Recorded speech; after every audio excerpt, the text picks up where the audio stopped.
Yo, this is Bobby Wine, straight from Uganda. Ewaffe, Uganda. Big up that YouTube channel. Subscribe.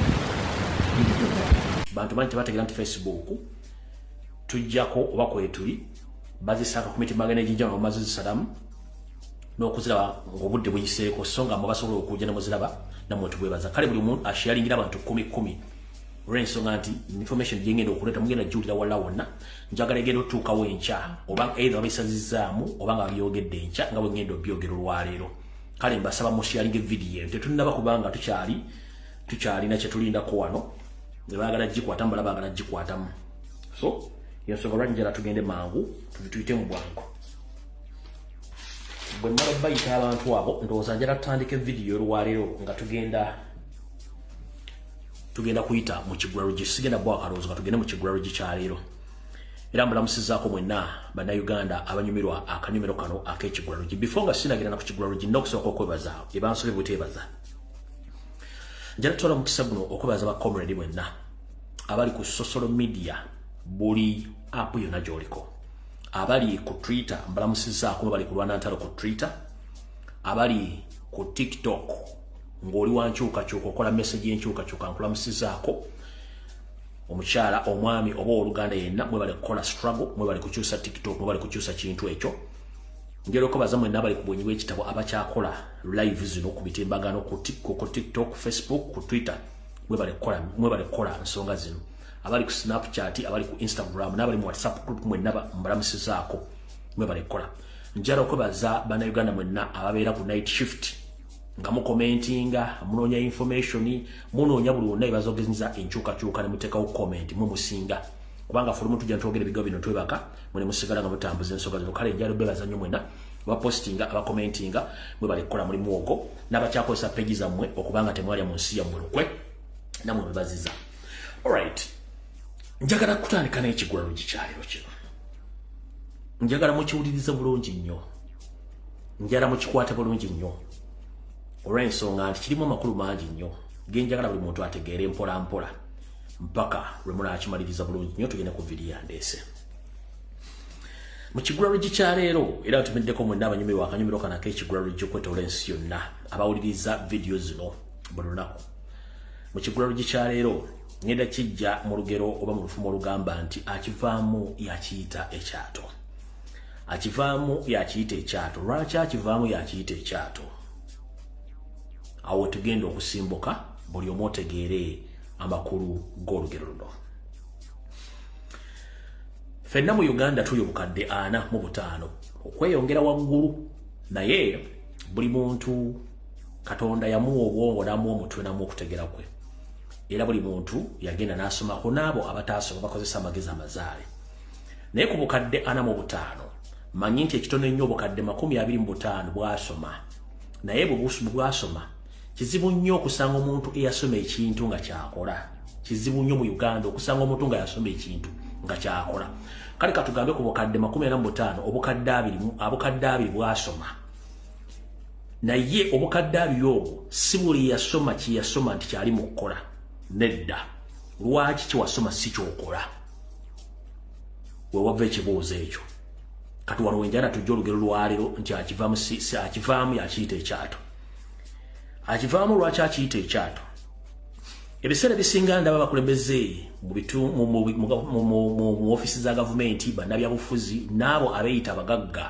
n'abeeyita aboogezi ku mitimbagano betuyita ba motivational speaker nga bayisa olugaayu n'okujerega n'okuvuma abantu abatali mu mbeera bo mwe bali batya munnange njala kugamba nti buli muntu waali watuula walabira enjuba n'omwezi okusinziira ku mbeera gy'abayiseemu buli muntu yali yagadde okubeera omugagga era buli muntu yali yagadde okubeera nga mulungi mu buli kintu kyakola era ng'afuna mu ekyo kyakola neyeesanga embeera eganye tulaba abantu bangi nnyo nga bajerega abantu olina amuga nti wasoma omulala yasoma naye waaki tokola kye wasoma n'omugamba gwe lwaki yogera ebigambo ebyo ebigambo bitera nnyo okwongera abantu abaali babaddeko abaavu ne bagaggawala ebigambo bino byogerwa nnyo abantu abalowooza nti buli muntu yenna alina kubanga bo lwaki omuntu bw'abanga yaliko omwavu n'akikuba n'agaggawala mwana wattu baba ayogera oyinza okuza nti ensimbi yazaalibwa nazo omuntu yenna yasimatuka embeera ebi n'atuuka mu mbeera ennungi bw'atandika okunyumya emboozi oyinza okulooza nti ye teyaliiko mu mbeera eyo kale akivaamu yakiyita ekyato naye nga tonnavuma muntu yenna oba tonnamujolonga oba tonnamulengeza mu mbeera mwali njagala obeera ekyokulabirako ng'omuntu oyo gw'ovuma gw'ogerega oba gw'olengeza ku mulimu gw'akola mwajja ekyo ekibula emagala eddiba omuwa ekirala eky'okuzzaako singa oba oyagala omugye ku ekyo kyaliko njala bategeeza mu kigula kyaleero teri muntu yenna mu Uganda azaala mwana we ng'ayagala kukola emirimu egya wansi gye tuyita emikyafu nedda buli muntu bw'aba azaala omwana ng'akimanyi nti omwana we gwenzadde ajja kusoma amale afune omulimu ogw'ebbeeyi ye andamirire oluvannyuma naye agenda okwezuula bambi nga biganye okukwatagana olw'embeera oba ekintu ekimu oba ekirala mu mbeera gye tuyitamu ebyensimbi n'ebyenfuna n'embeera y'abantu nga ba bulijjo njala kubuuza gwe munnange gwe essaawa zino abeera ku social media n'oba tuli ku social media ng'oli mu kitundu w'oli gye tuyita society ng'olengeza abantu abakola emirimu gya wansi muganda wange abantu abo tebayagala kukola mirimu egyo wabula bw'obanga obalengeza omulundi omulala mulengeze ng'olina kyogenda omuwa ekisinga ku ekyo kyali mu kukola lwaki ngamba ensonga zino wammanga Abannayuganda bangi baaliyagadde okubeera mu mbeera ennungi n'emirimu gye bakola tebandijaagadde naye beesanga bali mu ekyo kale njala kugamba munna gwe nga tonnavuma tonnalengeza mwana muwala akola oba house manager oba kadaama soka weebuuze gwamulengeza avuma kadaama olina omulimu gw'osobola omuwa ogumujja mu bwakadaama afuuka ekyo yagala abeere before nga tonnavuma kadaama olina omulimu gw'osobola omuwa ave mu bwakadaama atereera abeere nga gwe bw'oyagala abeere kyekibuuzo ky'omuga bw'obanga ovuma kadaama obanga omujerega ku mirimu gy'akola soka weebuuze nina kyensobola okumwongerako ave mulimu gw'abakadaama muteeke mulimu gw'yandyegadde abeere nga tonnamujerega tonnamujolonga tonnamulengeza ekyo nakyo kiteeke mu mutwe gwo gwe omuntu yenna avuma omuntu yenna ng'akola obwasikaali oba seculiko ku maka g'omuntu ku kampuni ku banka oba ku kibonna omuntu oyo gw'ovuma oba gw'olengeza ng'akola omulimu ogwo njala kubuuza olina omulimu omulala gwonna gw'osobola omuwa ogumugyamu ogusukako ogwo gw'alimu nga tonnamujerega oba mulengeza bw'obanga olengeza omuntu mulengeze ng'osobola omujja ku ddaala waali omuteeke ku ddaala eddala oba tosobola munnange ozingako mu mwago ndaba bangi nnyo gye mbeera eyo nga muvuma banneekolera gyange naye n'obuuza gwagamba nti neekolera gyange era yeekolera gigye mukyafu muzibu mubi nnyo yeryamu njala kubuuza gwe mulimu ki gw'omuwadde n'alemera mu wanneekolera gyange oba gw'olowooza bamuzaala agenda kukola wanneekolera gyange teri mwana wa muntu gwazaala ng'agenda kwetunda obwamalaaya teri mwana wa muntu gwebazaala ng'agenda kukola bwa seculiko teri mwana wa muntu gwebazaala ng'agenda kukola bwa housemaid oba house manager oba akadaama taliijo embeera weesanga bwesanzi ng'embeera emutadde mu mbeera gy'alimu ne bw'obanga osobodde omuga nti waayi nina omulimu bwe guti buva kuwogodde ku guno kijja kubanga kirungi nnyo naye mulekeraawo okulengeza abantu nga tolina kyogenda kuzzaako yengeri Museveni gyagala tubeeremu ng'alengeza abantu nga baagala abeere wansi babigere bikuba yetagala bagagga kati njala kugamba gw'avuma omukyala yeetunda n'omulengeza alina ensonga lwaki yeetunda bw'oba osobola okuggyawo obuzibu obwo bw'okwetunda muwa omulimu mumulangazimu okwetunda erimanya waliwo ekikyamu abakyala abali mu kwetunda tolowooza nti babazaala balina kwetunda beesanga ng'embeera ebatutteyo eyo mu kwetunda okitegeera kati gweoba olina omulimu gw'osobola omuwa okuva mu kwetunda ky'oba okola so si kumuvuma omwana yenna akola bwa seculiko tolowooza nti yazaalibwa akola bwa seculiko bw'oba olina omulimu gw'osobola omuwa okuva mu bwa seculiko gumuwe dani omujerega omwana yenna akola bwa kadaama tayazaalibwa ng'agenda fuuka kadaama wabula yeesanga olw'embeera okufuuka kadaama kati gwe kennyini bw'oba olina omulimu gw'osobola omuwa ogusinga ku bwa kadaama gumuwe naye okulengeza ng'ate ne wali mu mbeera y'emu kibi nnyo yensobola kimbagamba nti gw'omuntu ng'oli eyo togezanga n'olengeza omuntu ng'ali ku mulimu gwe okumuyingiriza ensimbi okujja ng'ogenda muwa omulimu ogusinga ku ogwo then awo ojja mumulengeza kiba si kyekyo abantu bali desperate mu nsi yaabwe banoonya buli ekintu ekijja kusobola okubabeezawo kubanga tolina gw'oliisa tolina gw'onywesa ezo embeera ne advice zo wandibadde oziwa abaana bo mukyalawo abooluganda bakola emikwano obanga bali bulungi naye omuntu nga yeeriisa yeenywesa yeekozesa ku mulimu gwonna gw'aba asobodde okukola abantu mbaleke bakole kye balina okukola mpaka ng'ensi ekyuse buli omu akyusa obwongo bwe naye okuvumirira omuntu omulimu gw'akola nga gwa wansi nnyo naye nga tosobola mugamba nti jangu nkuwa omulimu guno nkukyusa obulamu ddala ekimukola kibi nnyo obudde bugenda kujja era nkino nga nfumbikira bannayuganda naddala abaana bali Middle East okusinziira ku kunoonyereza kwenkoze mutandike okuba nti munoonya ewala gye mugenda okunoonya emirimu obudde bugenda tuuka nga tekyali muddugavu akkirizibwa kusala kigere kye ng'ayingira nsi yonna ey'Abawarabu nkiddamu nkibategeeza mwenna abaana abali Middle East sijja kumenya nsi waliwo obudde gye bujjako katono nnyo nga bagenda tandika okubagaana okuyingira mu minsi za Middle East nga n'abaliwo babafulumya ku sipiidi ya yiriiri olw'ensonga nti waliwo ebintu bitatambula bulungi mu nsi ezo eri kkala yaffe yabakaddugala kigenda kujja so mwebereremu bulungi nnyo nga mumanya ki kigenda okuddako era buli ali mu nsi eyo ng'oli mu kukola ssente n'ozizannyiramu koza kamanyi ng'akoza n'owebbwa nti obudde bugenda kujja nga bagenda kufulumya omu ku omu nga ne visa tekyafuluma nga temukyasobola kufuna birimu ekyo mukitegeere kubanga kijja very very soon mukitegedde bulungi nnyo awo nvudde mu kigwalo gikyale katugende ku firimu eyatuleese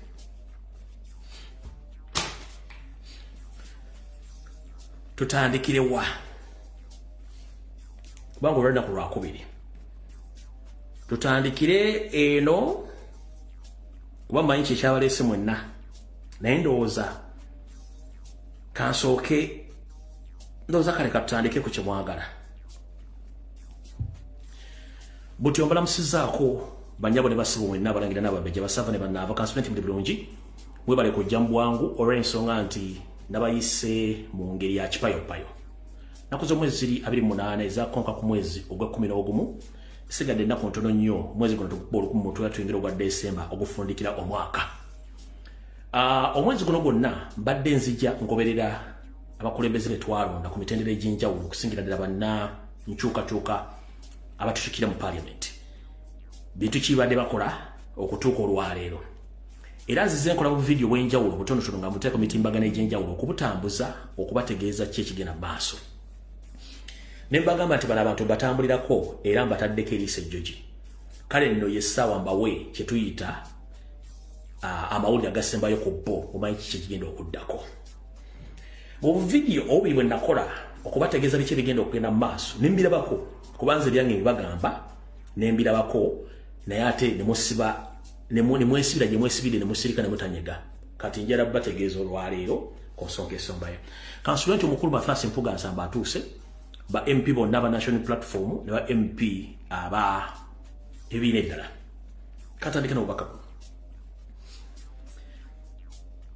eggwanga Uganda eryafuna obwetosa mu 1962 lyatondekebwawo oba lyatondebwawo nga lirina okukyusa obukulembeze naye obukulembeze buganya okyuka ngenda kutandika n'akatambi kano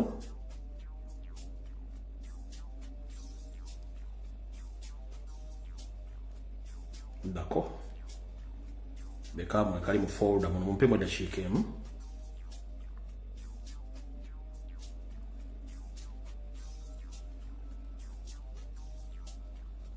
tujja kafuna edda lyatandikibwawo nga lirina okufuna enkyukakyuka oluvannyuma lwa myaka 5 by'obufuzi nga tulonda ngera tetusuubira nti egenda kubayo okuyiwa omusaayi naye Uganda tefuna nga bwetwaza okutuuka olwaleero nga n'omukulembeze aleka tubaddeko aganya okuvaako kati by'obufuzi bifuuse kizibu okusookera ddala njala bategeeza bannayuganda nti twetaaga ensi yaffe mirembe babasuubira okuyiwa omusaayi n'okutta kijja bakwatiramu katutandike bwe tuti nzize nkola video nga mbategeeza nti Yoseriti Bahabulwa omulimu gwe gwasinga okukola mu nsi kwe kutta okutulugunya n'okuwamba eri abo abamuvuganya ng'akozesa nnyo abiyita ab'oludda oluvuganya okumuzannyira emizannyo gye gy'obufuzi mu kusookera ddala njala tegeeza bakomredi mwenna nti nze zino video zenkola nzikola ku lwange ng'omutukula ggwanga lyange ate tekikakatako zitegeera nga bwembanzi koze oluwaddembo okuzitegeera obulala nenza abantu benjogera nabo nabeera nabo mu dipi benjogerako nabo nabeera mu dipi manye ebintu byabwe so emba mbongedde ko tozimba mutima kubanga sogera ku buli muntu yenna ali mu kampala bali mbyobufuzi njogera ko abantu bamanyi nti bano bo tebasobola kutegeera baliga kitengejja twatandika okubanja bannaffe paka olwaleero ba MP bakiyingiramu ne bagala tugenda kudda mu parliament mulabya akavuyo akabaddewo nga mama nalongo Sorogeti Anita Amongi Mpogola abatiisa nabuka n'amacho g'amateeka okubanga atiisa teekateekawo amateeka gage pressure badde nyingi nnyo n'okutuusa olwaleero ng'abantu baffe tebakola kiti balabika kubanga nzize mbagamba buli kimu ekigenda mu maaso nenjera bategeeza mukoze bu video bubiri last week eri neno nekola video bubiri nga ngenda zita programs z'abasajja bano ngabe zibadde ekituufu kiri nti olwaleero ene program egenda okubalamu egobe mu kibya ku bintu ebadde bigenda mu maaso mu ggwanga mu kusookera ddala ngera bategeeza nti nga mbadde ngobera abakulembeze bano okusingira ddala omukulu Mathasi Mpuga Nsamba ku mirimu gye wadagikola kati kamba wamawulire gasembayo mulyoke mugende mutegere bulungi nnyo ekigenda mu maaso mu video eyasembyo gye nakoze lwaddoba lunaku lwa Sanda akawungezi nga maze okukola embulimbu lange mmengo ne mbategeeza kigenda kugenda mu maaso nkomyeyo mbawena amawulire abalala agasembayo bwe gali lwadde tulibusa omanyi nabagamba nti waliwo kye tuyita miscalculated moves ebibuuka tebiraganye mu luganda olutuufu ebibuuka tebiraganye wandiyagala okukola omuntu ekintu n'owunzika ng'oyambe muyambekkiriza ebiseera ebisinga nti omubbi kizibu nnyo okubba ewantu n'atalekawo omukullo alekawo omukullo mbaddamu kizibu nnyo omubbi okubba n'ataleka mukullo lwakiri alekawo ebigere oba lwakiri alekawo omukullo n'alekawo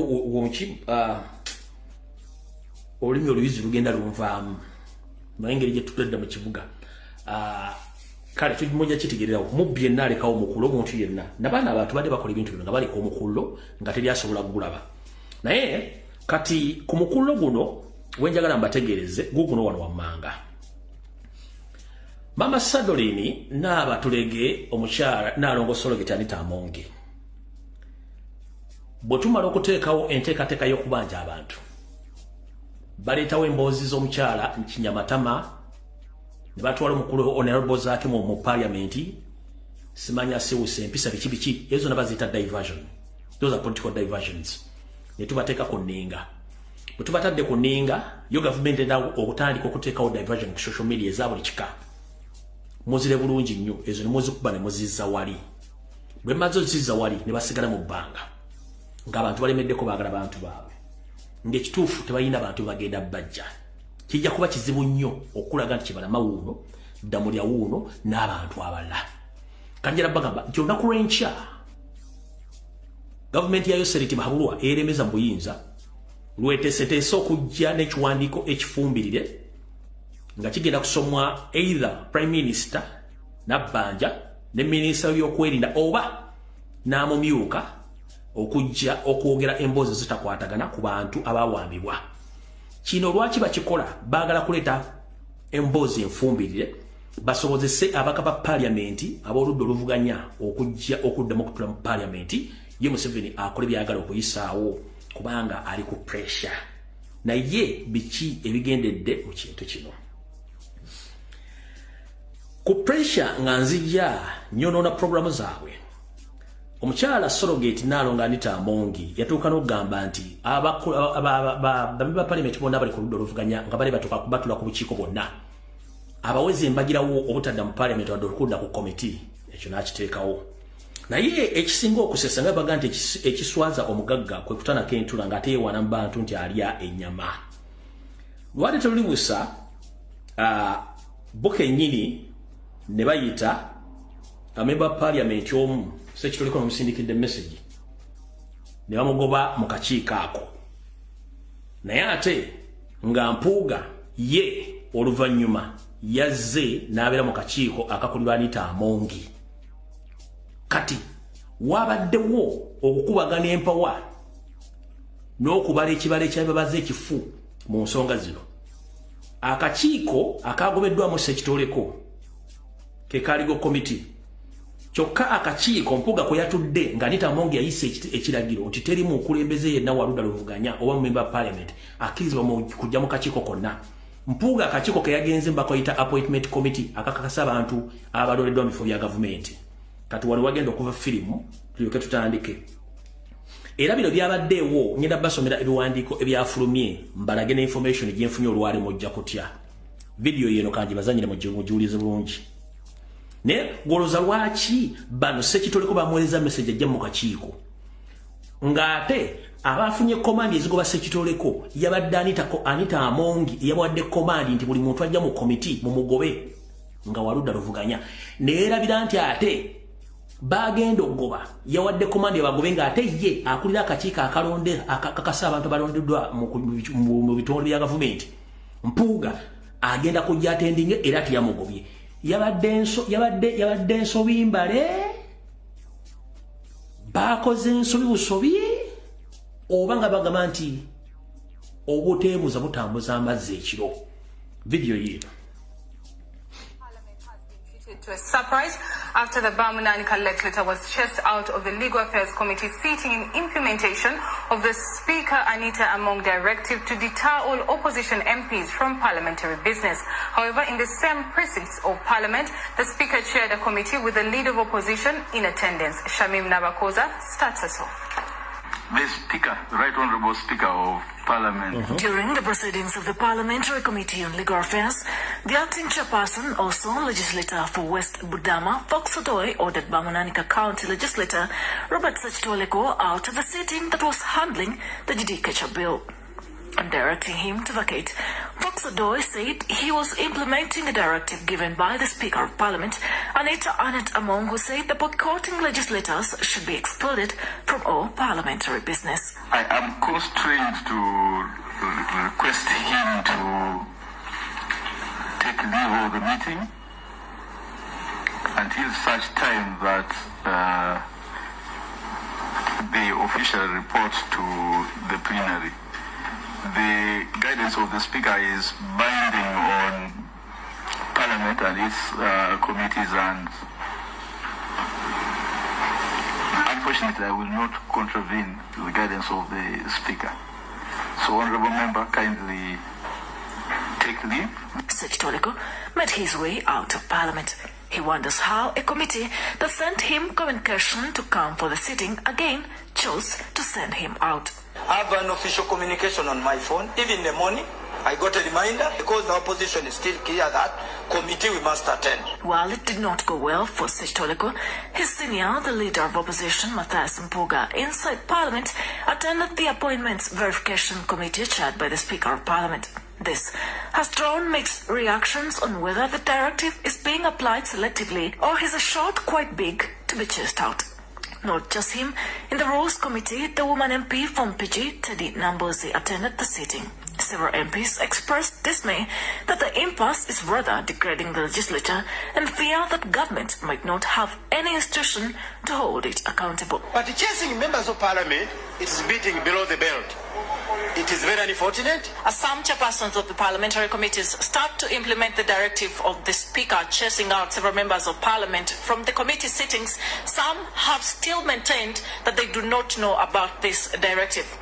But just how much would this directive cost Parliament? Is it one that will be rescinded soon or not? We may need to have further guidance and further interpretation of the directives of the Speaker, because our position was boycotting plenary but not committee work.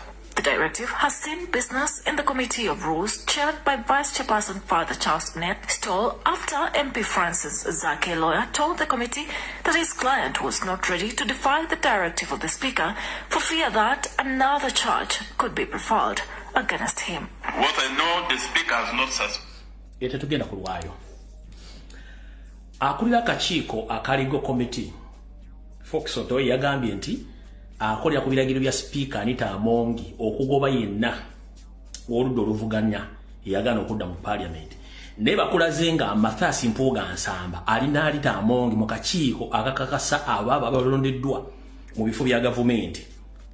Kati ekyo kye bayita batya Anita Amongi yawadde directives bagobe buli mbaka parliament yenna woddo luvuganya naddala ba boycott nga bamugobe mu kakiiko naye ye akulaga nti ate yayise Mpuuga ne batula mu kakiiko akakasa abakozi ababalondeddwa okugenda okusavinga mu bitongole bya gavumenti ekyo bayita bati ekyo kati awo tuvuddewo kati ekyo bwe kyawedde njukira nabagamba nti ku Lwokusatu bagenda kukola ekintu ekyo parliament kennyini neeyisa ekiragiro kino wulira nga bagamba kiki ekiragiro olwo ngenda batandika ati nduvudde ku video etandise ne bagamba Vice President at Jessica Alupo says government takes matter seriously and the cabinet discussed the same and comprehensive statement will be issued in the internal. Speaker Anita Amongi says tomorrow in the statement will be presented. Bagambye okuva mu office ey'omumyuka w'eggwanga mukyala Jessica Alupo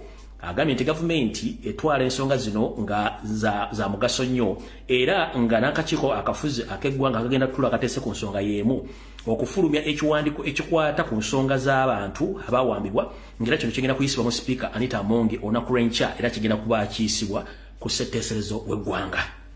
Olwo nzize nkuba programu ziri zonna zibadde bajja bakola kati neyo nagikubye tubadde tetuli awo ne zireeta wano kino ekirala. Kino bakiwandiise mu Luganda. Mukiraba? Bakiwandiise mu Luganda.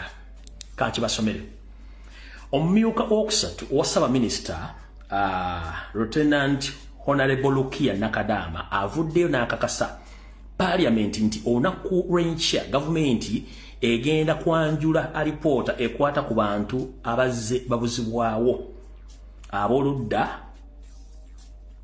abaludde nga babanjibwa aboludda oluvuganya gavumenti ekiviiriddeko n'okuzira entuula za Parliament okutuusa nga gavumenti ebabuulidde ekituufu ku nsonga eno.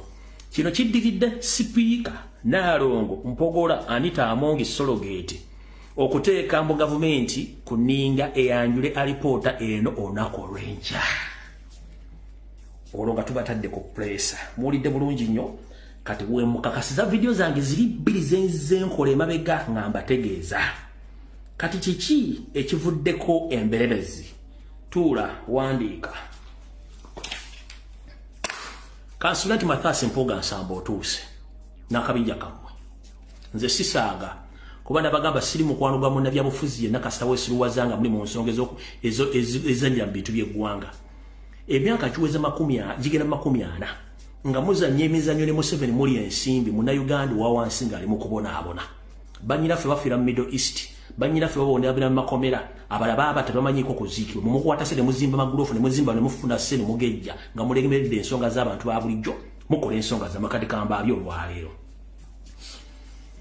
Obuzibu buvudde luddawa olunaku olw'Olwakubiri lwe batudde okusala entotto batya bagenda okuleeta lipooti enjingirire oluvannyuma lwa Anita Amongi okuteekawo omuziziko n'okutiisatiisa eri buli memba wa Parliament yenna atajje ku lipootinga mu Parliament. Kino kyaddiridde okuteekawo okutiisatiisa okw'amaanyi n'emunkwe ezaakoleddwa mu nkukutu okuba nti bano bakyusa obwongo bwabwe ku sipiidi eyayiriiri nabaga buli munnabyabufuzi alidde ku ssente ya Museveni ali ku pressa. Bino byabaddewo bitya? Anita Amongi Nnaalongo Mpogola Sologate yabagamba nti agenda kuddamu kukkiriza memba Parliament nakufuluma ggwanga wadde okukiika kakiiko konna wadde okufuna allowance buli kyonna ng'akibaggyeko. Ng'ekisigadde okuteekebwa mu nkola kwe kukwata Mathasi Mpuuga Nsamba omuggyako emmotoka zonna, abasirikale bonna, ekaadi z'amafuta zonna na buli kintu kyonna kyabadde alina asigale nga muntu wa bulijjo. Kino kyatisiza Mathasi Mpuuga Nsamba n'obutaswala n'agamba waahe sinze naleeta ennaku itizote. Pressure bwe muyitiriddeko wulira bulungi, pressure bwe muyitiriddeko nga talina kyakusalawo. Olwaleero ku Lwokubiri ku makya ennyo omukulu ono abadde alowooza nti drone zange tezikola. Nabagamba nti nze kasitamba ntaddeko omuntu ettala drone zange zikola. Ku makya ga leero olwali Lwakubiri akedde bulungi nnyo Naye solossa amaka g'omukyala Nnaalongo Sologate Mpogola Anita Amongi agasangibwa Nakasero. Ne beenyigira mu kafuo ne bakkiriziganya nti yes. Ekituufu kiri nti alipoota esomebwe bwe mala okusomebwa ffe tulagira mu wa parliamenti badde mu parliamenti olw'ensonga nti tetuna kye tugenda kuzza ebyaliwo byaliwo tujja kumanya nti tugenda okuwawaanya ebintu bino. Njagala Mpuuga oveeyo owakanye ebibadde mu meeting yammwe n'Anita Amongi olwaliro mu maka ge Nakasero kuba tebibaddeeyo. Njagala oveeyo wakanye tosinkanya Anita Amongi olwaliro olwokubiri mu maka ge Nakasero gye mukkiriziganyiza nti mugenda kudde mu parliament oluvannyuma lwa lipooti okusomwa. Lipooti eyinza okusomwa ne musooka mudirengamu ennaku okusinziira ku pressure batugenda babatadde olunaku lw'enkya ne mubuzaabuza nga bafuka banaaba naye nga mwakiriziganyiza n'abantu bamugenda kuddayo. Bino olugudde matu oluvannyuma lwa meeting eyo amawulire gano ne gagwa mu matu gaabamu ku booludde oluvuganya nga si ba kibiina kya National Unity Platform okusingira ddala bakifuutu ebibiina bino wammanga omuli kifuutu wa FDC omuli kifuutu wa UPC omuli kifuutu wa DP n'owa Jema n'akulira kifuutu waba independent. Amawulire gano gabagudde mu matu nti Mpuuga atuuse ku nzikiriziganya n'Anita Amongi ne banyookera ddala ne bavaamu n'omukka ne batuuse okutegeeza abakiise baabwe badde bonnambiro mu parliamenti batambuze emirimu gy'ebibiina olw'ensonga omuntu gwe badde beeyasibirako olukoba okuba nti bali ku nsonga z'eggwanga ez'okuleeta abantu abawambibwa yabaliddemu dda olukwe. Mpuuga jangu owakanye ensonga zino nti bakifuutu b'ebibiina byonna tebakwekyusizza ku last moment nga amaze otegeera ku makyokedde wa Anita Amongi. Nkiddamu oluvannyuma lw'aba chief whip bategedde nti Mpuuga afunye meeting n'omukyala speaker Anita Amongi makage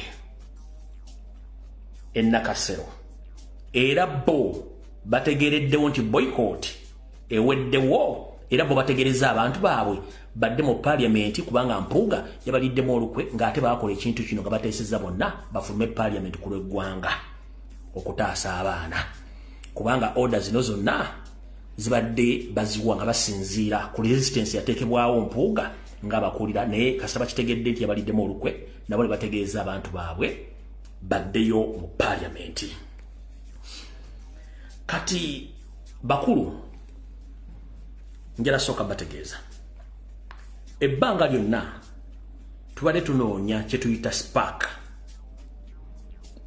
esobola okujjako Museveni nga ne international community egimanyi yene badde essaawa entuufu bwe badde obudde obutuufu nga International Human Rights Commission emanyi UN emanyi ensi ezituliraanye zimanyi buli muntu yenna amanyi nti bannayuganda bawambibwa battibwa nga ne gavumenti enakyakuddamu. Kiki ekiviiriddeko mmwe basajja mmwe okulya mu bannayuganda olukwe mutuuke mutandike okwekonyakonya ne gavumenti musalewo okulya mu bantu bannayuganda olukwe ng'ate mukimanyi bulungi nnyo nti eno ebadde sipaaka ebadde egenda okujja Museveni nga bwe tuba tukyagala. Kiki mazima mutunda eggwanga lyammwe. Njagala comrade yenna agenda okwogera video eno ng'ogiddamu okunomba ati wa on risk. Ndi ku bantu bemmaliza emyaka 25 nga tuli byabufuzi mbamanyi. Kyenjogerako nkimanyi ne information gyenfulumya ngimanyi. Mumpulidde bulungi nnyo. Comrade yenna ekyajja kujja nga yayoya busimanya okola program okwagala okulumba Lumbuye ku nsonga zenjogerako. Nomba ati wa on risk wanja kuddamu. If needed binja kuddamu. Kuteeke mu kirasi woyina okutegeera kubanga nze sikolera mu nabyabufuzi nkolera ggwanga lyange. Ndowooza mutegedde bulungi nnyo olwali kusaawa ku makya Mpuuga yeesolosa amaka ga Sadolini Nnaalongo Sologate Mpogola ne bakkiriziganya nti ba MP bagenda kuddayo. Naye enkya gavumenti eyinza okujja n'esoma ekiwandiiko ekyo bane basooka ne batuulamu ebbali katono nnyo ennaku ziizo okubuzaabuza oluvannyuma batandika okuddayo mpola mpola kiri batulyemu olukwe ekyo kigwe kitegeeza ki kitalo nnyo okwesiga mu ndabyabufuzi naddala ng'aludde mu byobufuzi emyaka egisukka mu 20 ababeera bamalaaya abatamanyikiddwako na rekodi zaabwe mu kwetunda teri abakwatira nsawo bakulu amanya gayinza lumbuye mugamanyi seri antama kubasaagala kumanya nenjala bagamba okwo kulya jji kwesuyamuula mulidde mu bantu baffe bonna abayirawo omubiri okubeera mu bifo ebyo abali mu ttaka emizimu gyabwe gye baasiba be baateeka mu bipa bya asidi ne baateeka mu bicupa bya asidi ne bamirunguka abali mu makomera abali mu kutulugunyizibwa n'abo abatamanyikiddwako mayitire mmwe temumanyi pressure eri ku Museveni ku baana abo era nga tebagenda kuleeta kibalamu mu parliament tebagenda kuleeta ddamulya mu parliament tebagenda mukutera kuba taliiwo is never to be seen ne mukiriziganyiza kubanga mwagala kuma bifo byammwe omukulembeze agumulira Robert Kyagulanyi Ssentamu ebigo bino mbyogera nga ntegera bulungi nnyo n'abakulembeze ate sibiddamu nze mbi owuninga byankuba mbikoza ku mutimbagano gwange ate mbyogera ngaazo okusinzira kunoonyereza kwange olwenda kuza omwezi 28 omwezi ogwe-11 bwalayi bwe tuba twagala kununula ggwanga tulina okutandika okugjawo ze tuyite mundu enkadde mu kuzannya ebyobufuzi abaana abato bangi abalina embavu esobola okukyusa eggwanga emmundu zino enkadde tugizigye mu ddiiro tetugyazeetaaga kuba tetukyagala kuleekana nabo era bwe tuba baakuggyako Museveni buli muntu yenna yaliko mu dippi tasaanidde kuba mu ofiisi yonna ng'agituddemu ebyobufuzi mmandwa n'omwana ayogera bimutuula nga yakatandika okwogera mutuulako so si ndizituula ku bazeeyi ebyobufuzi mmandwa bituula ku buli mwana yenna aba asobola okufulumya ekigambo kasitaaba ng'asobola okwogera ekigambo n'akifulumya zimutuulako kati byebyobufuzi Mr. President bakulimba nti bano abasajja balina gye bagenda okutwala ekigendera kyabwe kukakkanya nga bwe kya admission we yali n'okutta kaaliyayo bakufule political failure in your own strength or in your own field gye wagamba okulunda bannayuganda for them they are very happy to see you where you are right now kubanga bagamba nakavuka kalina amala tujja kakola nga bwe twakola abala tubasule wansi kikategezaako okugamba bino bigambo bikugamba kubanga tojja bbule wantu wonna obigenda bisangano ku LBS kubanga boy bakola bwe baagala kati mukama wawe nkusaba Desemba atuusa asigaddeko ennaku ntono nnyo kuno kwe kusaba kwange kyusa obukiiko bwonna obuli mu parliament okuba ettale teekako abantu abapya paka nga tuggyeko Museveni naye kino nkiddamu bino bigambo byange mbiddamu sibirima bw'oleka mpuuga ku bwaluupu nawe kaaliya yawe ekomi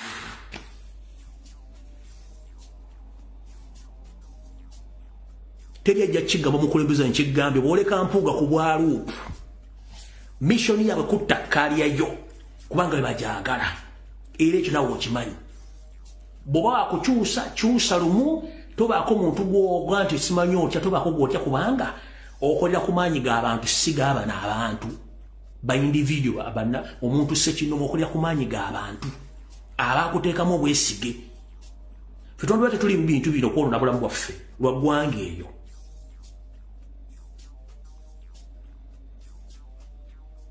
nga naye bulamu bwe buli mu maziga lwa ggwanga lwa bannayuganda n'eriyo ba political prostitutes bongo omulimu gwabwe gwe gwakuzanja byobufuzi bya kisiru byabasajja abo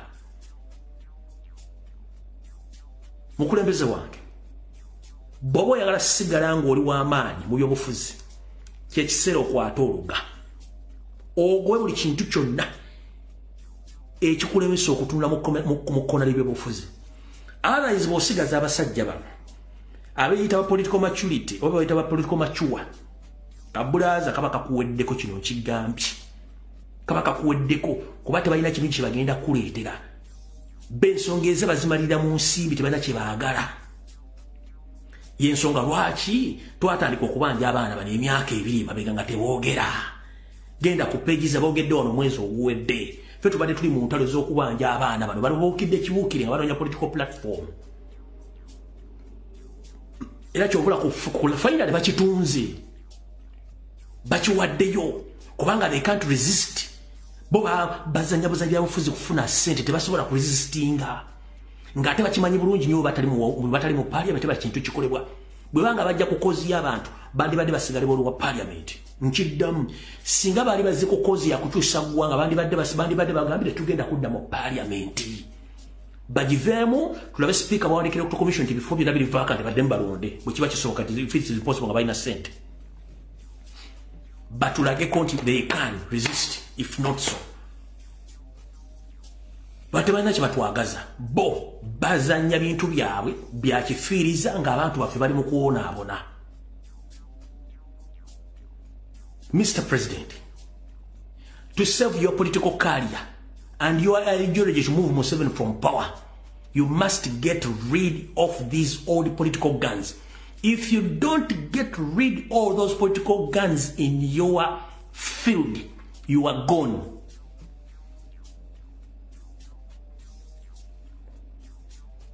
Binulumyezo byogera.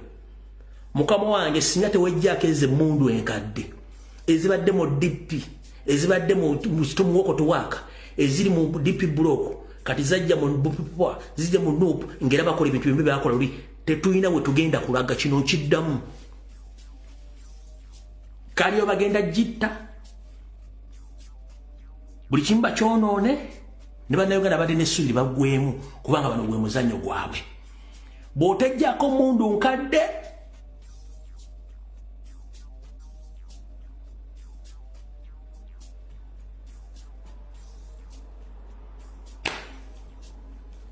kyonoza mukitegedde kati awo wawedde mutegedde bulungi nnyo enkya bagenda basomera ekiwandiiko ekyo bano basobola okubalamu ennaku ngati bayinza okwata endiga oba okumala okwekyusa ne bazanya omuzannyo omulala ne batandika okwebuzabuza nga bafuka banaaba naye nga ekintu kyonna kyakkiriziganyiziddwako olw'ensonga nti omukulu badde ati omuggyako ofiisi n'omuggyako ebikozesebwa byonna. Kati tugenze ku nsonga endala yeruwa ensonga endala yino nga bwe nzize nkola video mwezi guno gwonna ngambawo information ekwata ku federation eyajja okulwanyisa president. Finally ebintu bino ebadde njogera ndooza byakomekerezeddwa oluvannyuma lwa Edlisa Musuza kusinkana Museveni amunnyonnyola ensimbi obuwumbiro obumbi batadde mu federation zikoze ekyokulwanyisa Kyagulanyi nga tewali ebifaananyi mwabulabye buli kimu akyalye mulinde bigenda okuddako ebira ebinaabikola ki ebinaaba bitambula ekifaananyi mwakirabye kubanga abasinga obungi mwakirabye yali yabadde meeting yo meeting yabaddeyo ng'amusinkanye amubuuza kubanga jjukira Salimu Sale yabadde abakontrolinga yatuuka nga ansa tazirina zakuddamu yamugamba amuleete mpaka lwe yazze n'amusinkana okulaba kyekigenda mu maaso ku kya federation ekyokulwanyisa Kyagulanyi oyo naye mumaze lwadde terulibusa koodi yemu n'efuluma wenjagalira mu mpitiro omwami ono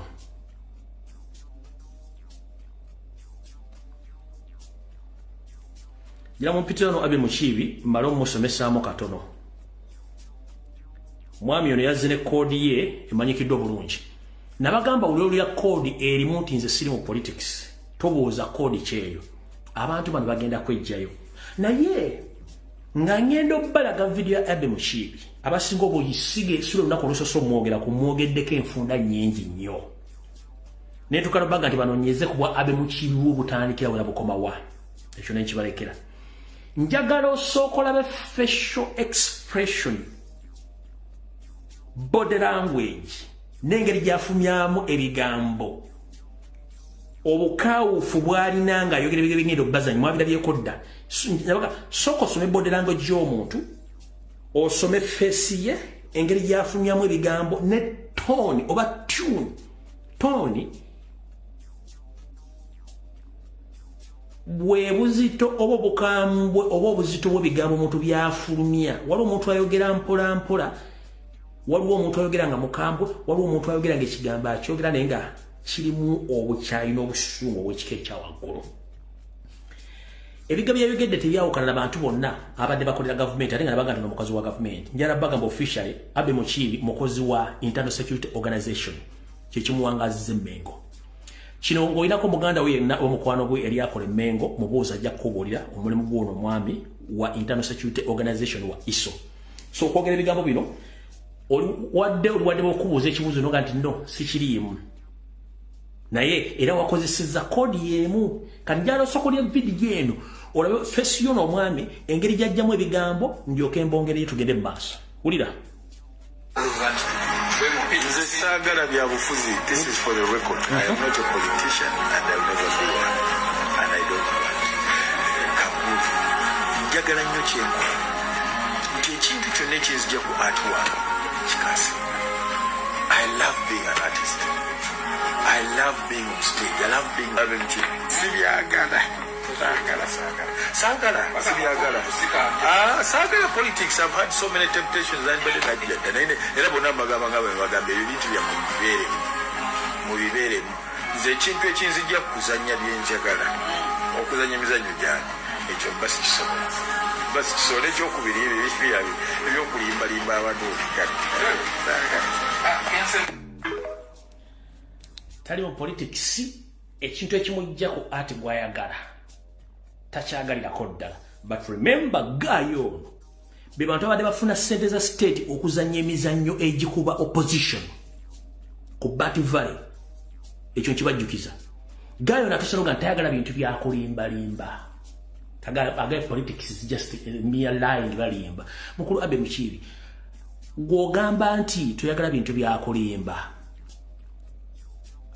gwe oyina busobozi ki obusobola okugamba abantu ebintu byabadde ozanya byonna ku stage byonna tebadde bya bulimba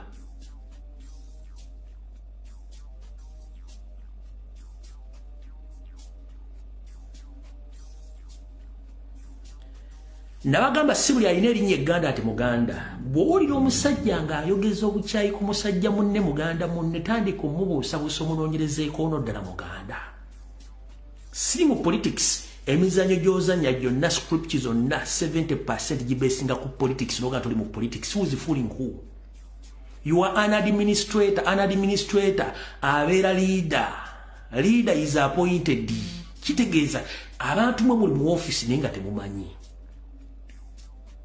oli programs director ku CBS komaze emyaka n'emyaka abantu abasinga obungi bavudde negwe tovaawo tubadde n'essaga mu Buganda wano wonna okutuuka okula ensonga bwe zino nga you don't come even out to come out to speak nga tosobola kwogera kale toyagala politics yes tukitegedde but art industry omuntu waliwo mu music drama biki byonna theatre zonna mu Kampala zonna zitundiddwa ziweddewo have you ever come out and condemn the act of selling off all theatres in Uganda kati waliwo theatre doza nathoro theatre neri yamu ya Bati Valley nga nayo era eri mu lusuubo wali ovuddeyo n'okondeming ebikolwa ebyo no kubanga muli kumusasula ssente okusirwaza abantu n'okubega kyemukola buli muntu ali emmengo era mu bubezi mumazeewo kati ogambe simanyi nze saagala kulimba ani alimba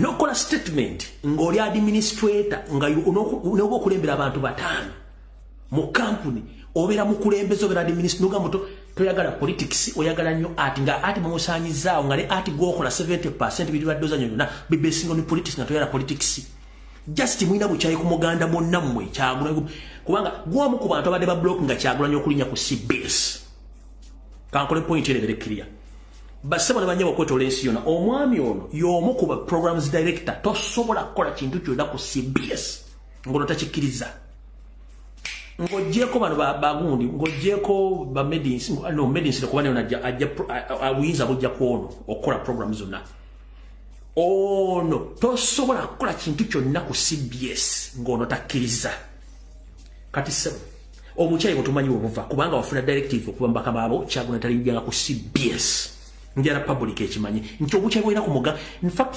sijiragadde muganda munno obuchayi bwina ku musajja munno tumumanyi waje buva nigo mukolya tumumanyi tumanyi je buva nigo mukolya tumumanyi oli mukozi wa ISO tukumanyi bulungi nnyo n'abakozi bonna bavudde ku CBS bakimanyi bulungi omukozi wa ISO mukulu wewe muzeeko n'obuganda bonna gatujja tandika obunoonyerezaako teri muganda alina mpisa nvundu nga ggwe kankabadde mbakategeere nze saagala byabufuzi. This is for the record. I am not a politician and I will never be one and I don't want.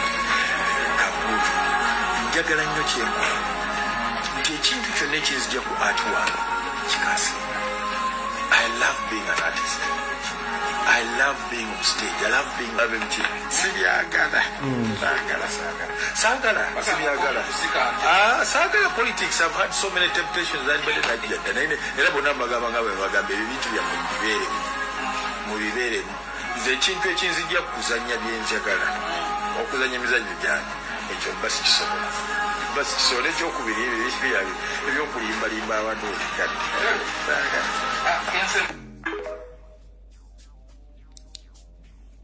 mukulu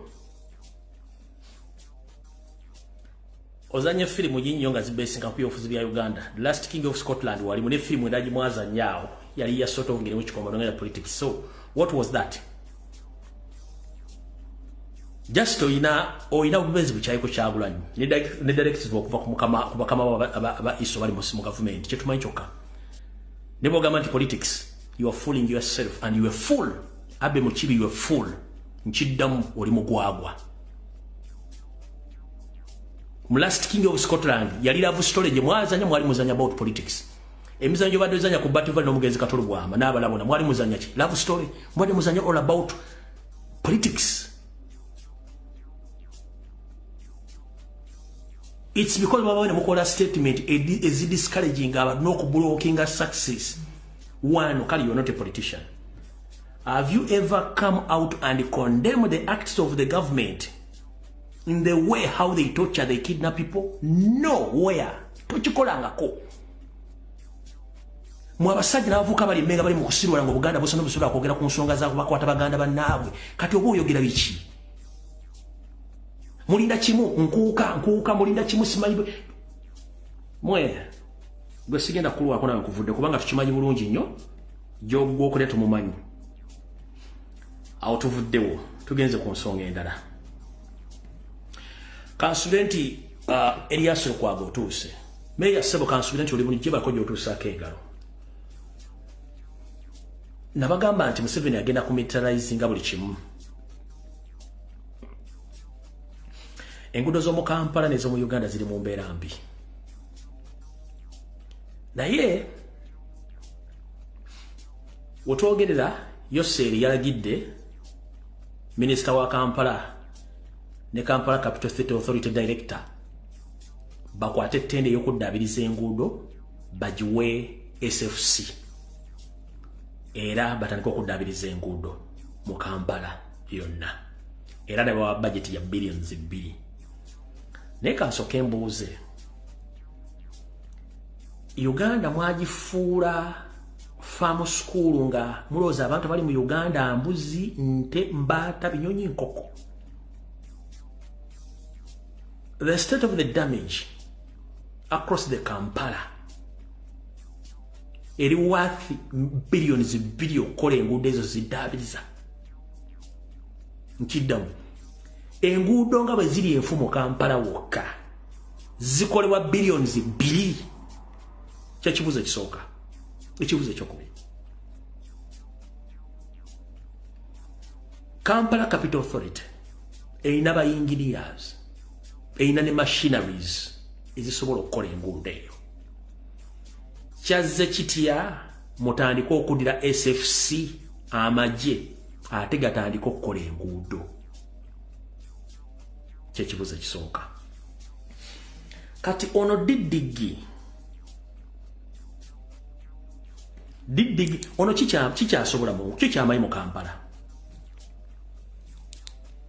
kikyamanyi ku engineering, onogo mutambuza kikyamanyi ku engineering kikyamanyi ku engineering oyo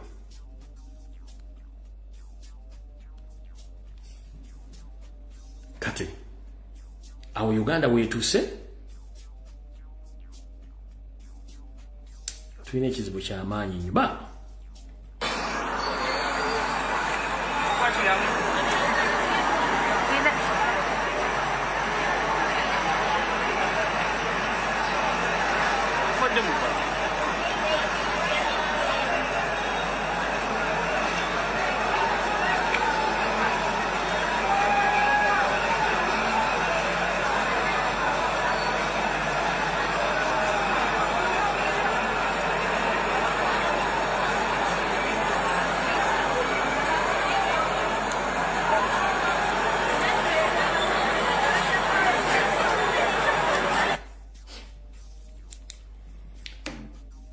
simanyi ggwanga eryo Owememe bigabe kuggwako n'otunuulira ensi. One,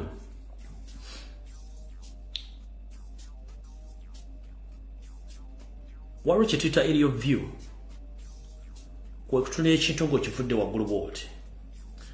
Abasinga obungi bwe muva e Bulaaya nga muzze misana, ngenda balagirira wakati w'ekiro n'emisana nga muli mu nnyonyi mujja misana ng'oli waggulu mu nnyonyi bw'oti ng'oyingira Uganda yonna ogirabanga ghetto, era bw'otuuka mu Kampala bw'otuuka waggulu Uganda ogirabanga ghetto nga ya brown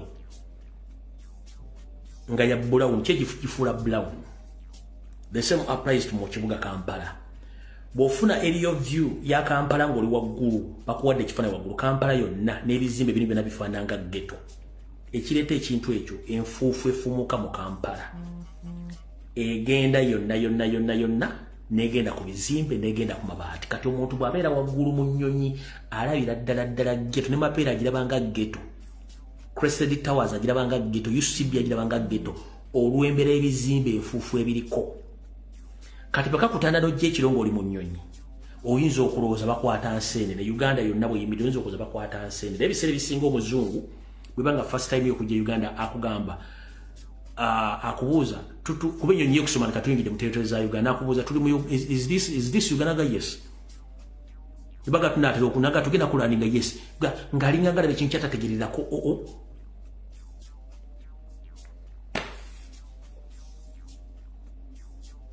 bw'otuuka ekiro oyinza okubuuza nti Uganda bakwata nseenene buli lunaku bw'olanga naye Mukama atusaasire. Nalabyeko abantu abamu bagenzeeko ewaabwe omuli ono mukulu Frank Gashumba yayogedde ebigambo bingi nnyo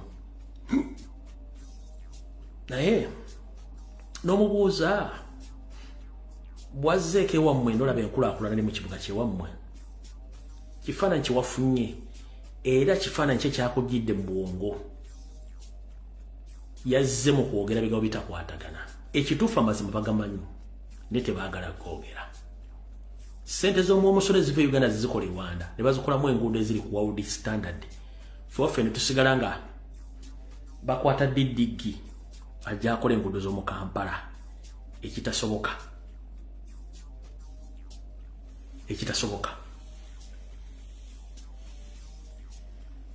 Ebintu byonna mbiraba naye mulaba nga by'okusaaga. Buli muntu ojja kisasulira. Asooke mbazanyire video eno nga member parliament kyatunagira mu parliament oba okudda jodda. Wulira Yoseri bwe yagamba.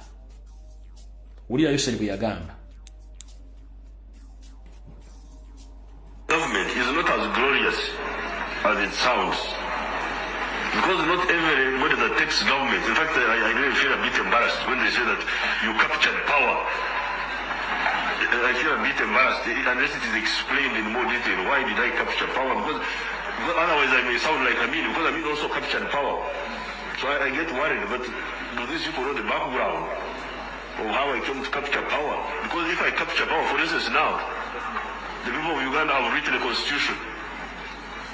Suppose tomorrow I go against the constitution and I capture power. Should I be awarded? I should not. I should be hanged instead. So some of the people who capture power should be hanged.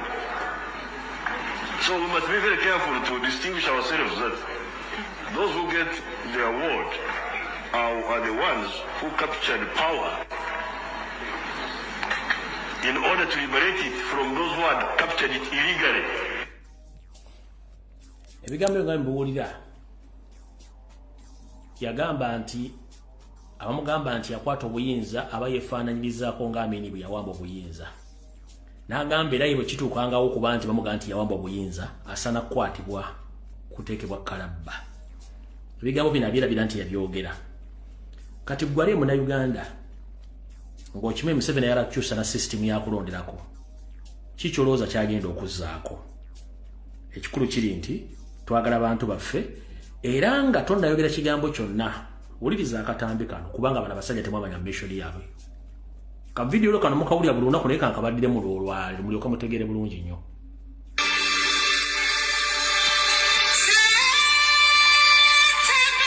Kino tukolekedde ka sinema tugenze kabyafaayo nakyo mukadde kano.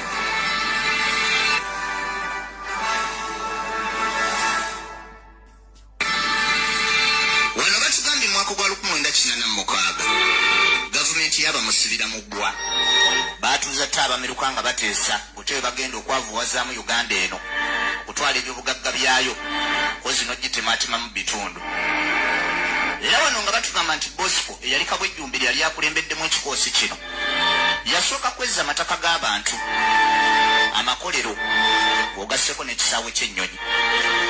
Emyaka 10 nga giyise yali byadde tebimumaze n'agattako okwewola amabanja ne gatuuka Uganda mu bulago nga tegena kusobola gasasula.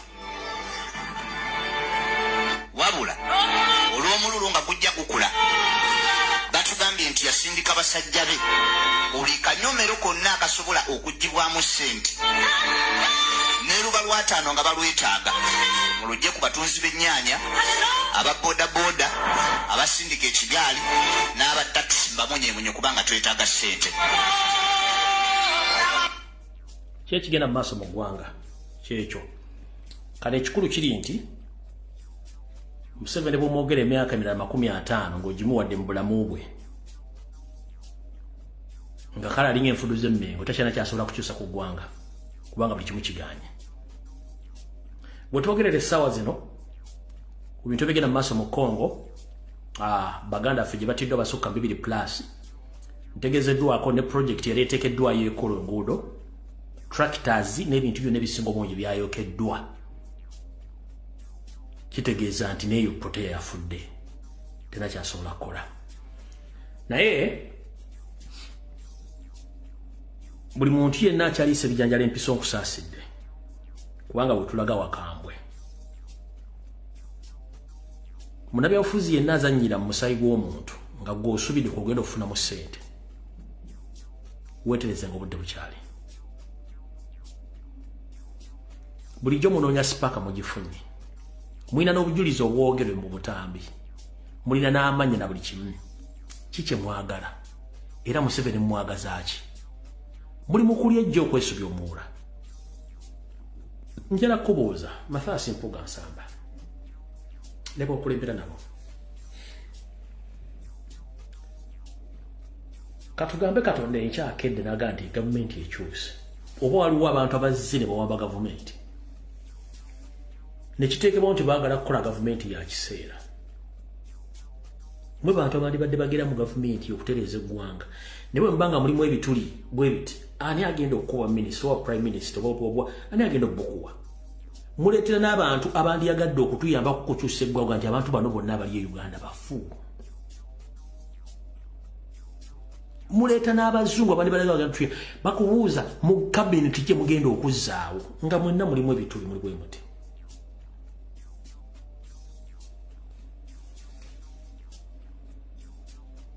Kiki nnyo?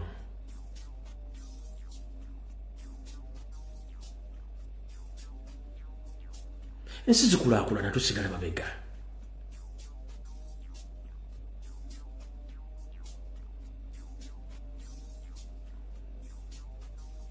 temufudde ku muntu wa wansi temufudde ku muwa musolo mulikuba mugenda mufuna sereza mune muddeeka mufe ku muntu wa wansi muina obujulizi buno obujulizi nabbanja bwe yaleeta buno. But we are fortunate that Kibarama was traced. He was arrested recently in October in a place called Kakiri, and he's one of those that is claimed to have killed police officers in Chiboga, Wakiso, and other places.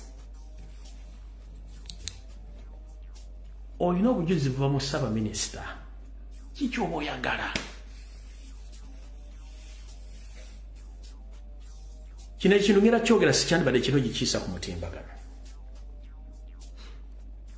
Mwenda mukimanyi bulungi nnyo ku saidi yaffe y'abasajja. Bajjajjaffe baasomesanga abakyala abaana ababuwala nti bw'obanga oyagala ekintu kyonna omusajja mutege mu kisenge ojja kufuna buli ky'oyagala. Essaawa zino muli mu kisenge Museveni yayagala okwejjako ekikwa ky'okutta abantu ne mwe mulaga muli mu birala nnyo.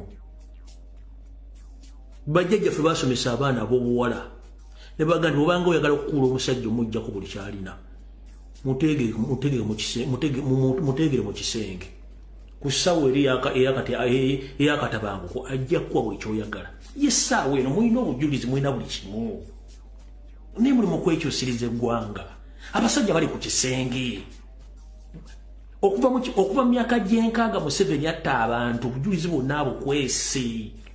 Alipoota ziganye okufuluma ez'abakazi buli alipoota naye mulina eyammwe gye mulina nga buli kimu n'ensi yonna ekimanyi mulina obujulizi nga n'oli Saba Minisita bayamba kutteko ne mutandika okuziramu opportunity eno.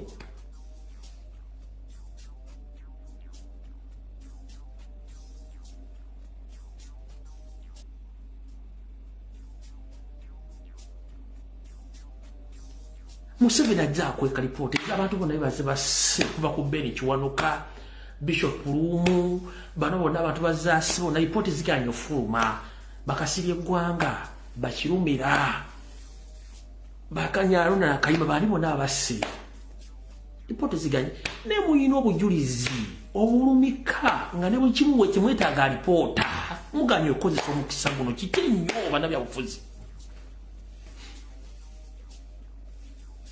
Omusajja atuusa ayidde talina ansa n'emu ku bantu abawambibwa nga bakonfame ga balina ne mutandika okuzanyira mu nsonga zino.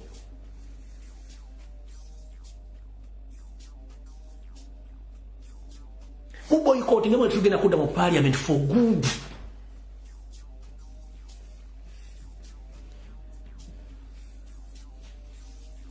Buli kimu kisulewo mugati tugenda kudda mu parliament for good oba mutugoba mu parliament tugobeemu. Mugenda ku record nti mwagaana okudda mu parliament kubanga parliament ya Uganda terina mugaso. Nagikulembera yennyini tamanyi mateeka ganti yasoma mateeka. Rules of procedures tazimanyi. Into the only way to chase an MP from that parliament. That is absenteeism without reason. Nemu ine ensonga atagamba nti abakuba batamanyi rules of procedures. Nemu ye speaker.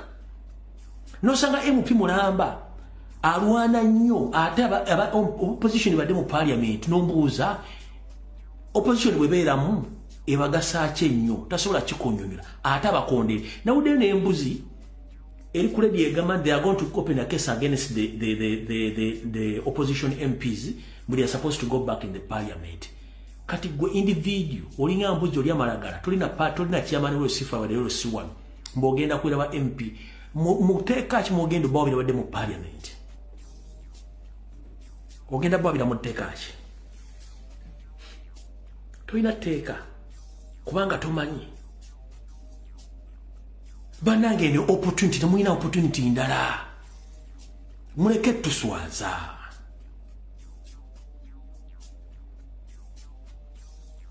Kino kibadde kigenda ku record obujulizi buli kimu ekiri tetwetaaga report ya government eya Lumu yabula eya Beni Kiwanuka yabula eyabana bana bazibasi report zabula Museveni azituulya ne muina buli kimuina zaabu mu mikono gyammwe musigale ebweru baguleko emisango mugitole mu East African Court mugitole mu ICC aba producing bulijjo munonya conclusive evidence ya ICC gye mulina okupresentinga ku bantu abaabula mugiyina mu ngalo kati mugizanyiramu.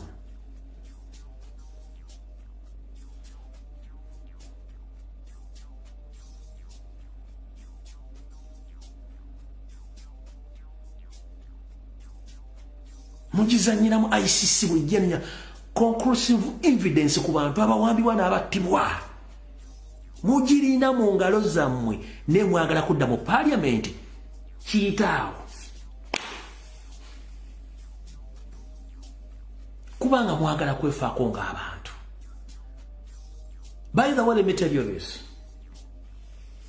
Gwe Munnayuganda Nakabala ali mu Uganda either oli munnabyabufuzi oli muki nkubuulira teriyo Munyarwanda ayitibwa Museveni famire ye n'akabinja ke akwagala kukozesa kuteekawo empaya yaabwe amala akugjewo balungi mu kwogereza n'okuteeka sukaali ku kanyeebwa ke baagala okukuwa era nobody can beat them in sweet talking their opponents to bring them on their side. But after sweet talking them and put them on their side, the next mission is to eliminate one by one. Museveni and his group, they are good at sweet talking their opponents. Kubanga they have their own mission. Jembagami tetandise okusafacinga. Neera muganyo kitegera. Gwe omusajja omulugwala Museveni takwagala. Lwaki takwagala? Of all of the army serving officer of Rwanda origin, they are still alive, and those who died recently. Just show me one army officer who was ordered to go and shoot his fellow citizens within their groups. The only thing Museveni did was to get Peter, it was to get a rebel, and he ordered him to go and shoot and kill the entire kingdom of Rwenzururu. That means he created the hatred between the northerners and the people from Kasese. You mean Ero is the only general in that UPDF, in the UPDF serving officer? There are so many Banyarwanda, but their mission is use this one to play our games so that for us we stay safe and we are clean. That is their system. Mbabuuza. Teri Munyarwanda ali mu government ya Museveni ayinza kwagala Munnayuganda yenna, it is impossible. Bagenda kwogereza bakwogereza bulungi nnyo, bakugenda nti oli safe, bakuwaka nnyebo buswiti, bakuwaka motoko busente biki. The end of the day bagenda kutta ngomaze okudda ku side yaabwe. Omuzannyo baguzanya bwe bati. Nkubuuziza gwe muganda ngava mu Northern Uganda, golooza lwaki Museveni yakozesa erweru agenda atemula abantu b'okubaka Rwenzururu? Kubanga yagala creating a hatred between the northerners and the people from the Rwenzururu kingdom already weri. Lwaki teyakozesa his fellow Banyarwanda in the government?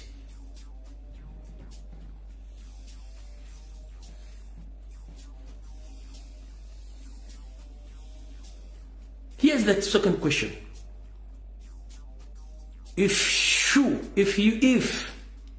you take a check on social media across Uganda and even in diaspora, check all over social media, who are those people blackmailing, abusing Robert Kyagulanyi Ssentamu, his fellow so-called Baganda.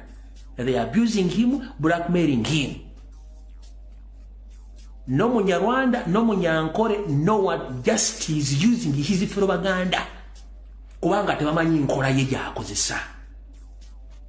Bo bali Abanyarwanda bali bati vuma n'akozesa yeyita Omuganda Nsereko Muhammad n'agenda ng'atambula ensi yonna buli muntu wasanga omusiru gwagenda okuwa ssente akomera Robert Kyagulanyi Ssentamu. Yenga mission ye kutambula kwata biso bya ssente kati nyenze dubanja lya abantu nga 10 n'abawa ssente muvume ndeyo okuvuma n'abibawa. N'agenda Bungereza muvume ne ssente n'azibawa. N'agenda mu America n'azibawa muvume. N'agenda Middle East n'agenda mu Uganda muvume nga yigwe mulimu gwe. Bwalaba kiganye ne batandika okuleetinga diversion ezabuli kika zitya wagenzo loloza nti diversion y'okuwasa egenda kuyamba, but let me inform the public. Embaga teyabadde embaga nti yadde ayagala capturing kuteekawo diversion tugere ku wiki nga twogera ku mbaga ye wiki kyaganye okukola. Omwami oyo abeera n'ebigendererwa bibiri okuwasa Nsereko Muhammad Banyereko Muhammad. One kigendero ekisooka oyo omwami smart wire anoonya bakazi balina ssente. Enkola ye teyawukana baya Bongo ba Nigeria. Omunigeria ng'akwana omuwala mu Uganda asooka ayinza n'okuteeka mu $2, $3, $5 okuyinza n'okuwa $12. Naye ng'akimanyi oyinamu akasente. Kati bw'ayagala okukusitula akutandikira mu mitwalo kati yensereko ye system ye gy'akozesa. Takwana bakazi baavu. Akwana abakazi nga amanyi balina ssente n'asooka bateekamu obusente obw'olusuluuju bw'amala n'abakoola n'abakuŋŋaanya lumu. Ekyo kimu ku kigendera ki. Ekigendero ekyokubiri anoonya mpapula. Kubanga akimanyi essaaza bisobola okwabika e Uganda n'akwata obutuuza bwafunye ku mukazi n'afuluma n'afuluma ebweru w'eggwanga. Kati muli kwoyo gwe yawasize yasimba wakumeka. Mbadde mu kimeeti omusajja alina yawasa ne muwala wa Mugabe. Era n'amuzalamu n'omwana. Mbadde mu kimanyi. Mbadde mu kimeeti omusajja alina ne muwala wa Mugabe gwe yawasa n'amuzalamu n'omwana.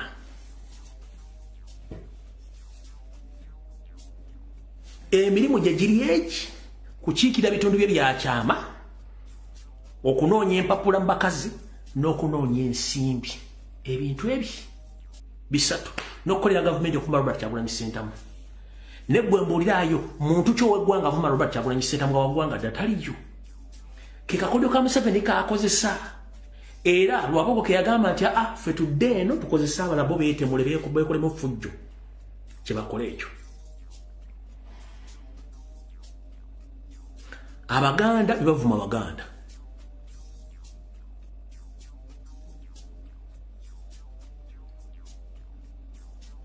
Kubanga yamanyi amanyi wabala amapesa ge ku calculator one. Kansoke kunyonyole. Yamanya nti Baganda bafa mu Northern Uganda babadde mu leadership structure kumala ebbanga ddene. Kijja kumbeerera kizibu nnyo okufuga ng'abantu abakyayina mentality y'okufuga eggwanga kubanga abadde mu system. N'abatera yeke nnyini n'abaterayo koni owuwe yennyini we koni n'asooka abasaddaaka n'abatamye n'emmundu n'abafuga n'abateeka nga batamize emmundu akekawulyo ke yabakola. Abaganda bo abantu abalina okwogerera n'okuyamba Abaganda mu magi yagenda anyiga omu kwompa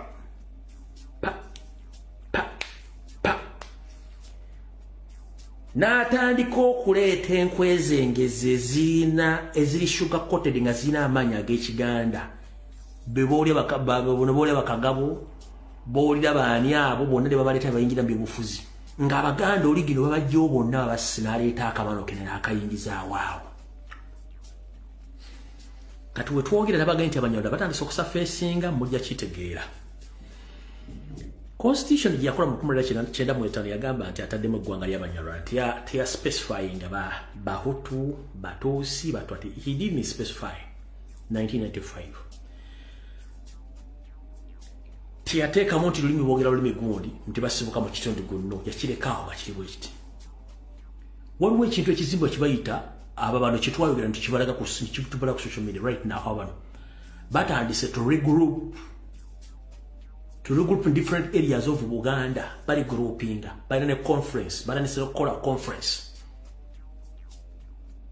kino nabaga batandise okubagenda kuvaayo baga bagenda kuva nga muluza nsaaga omanyi mmwe muli baako nabaga bagenda kuva basafe omanyi kusafe singa okimanyi kwekusuula ekintu mu mazzi nekimala nekiva nekibbulukuka kati basooka ne benyika batandise okuvaayo abo abantu si babano nti just ekiba kitta they are camouflaging in babano oba akabano. These are pure Tutsi Banyarwanda.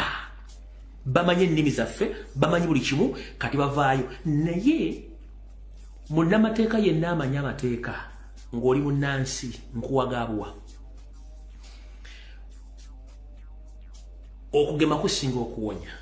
Tewali mu ssemateeka wa Uganda muntu yenna asobola kuvaayo kutandika ggwanga mu Uganda nga teryateekebwa mu ssemateeka wa Uganda. Abantu abo mubawabire ng'obudde bukyali mbaguleko omusango. Bamenya ssemateeka Parliament ya Uganda. This Kabano group bamenya ssemateeka wa Uganda. Bamenya amateeka n'ebiragiro ebifuga Uganda. Mu ssemateeka bateeka mu Banyarwanda. Tebateekanga mu Bakabano oba Babano. No. Kino kimenya mateeka. Kano ke bayita akamanyiiro. Akasumagiza yeyalira. Bwe bati bagenda okuzimba ekintu bamale bakivunda nga temukyasobola kijjawo. Nga temukyasobola kijjawo. Bwe bati bavuga ebintu bye bakikuleetera ne bakikuzanyisa ne bakikulagako awo. Nobeera kala tembi wa bakulu. Time egenda okubavunika kivunika bezu.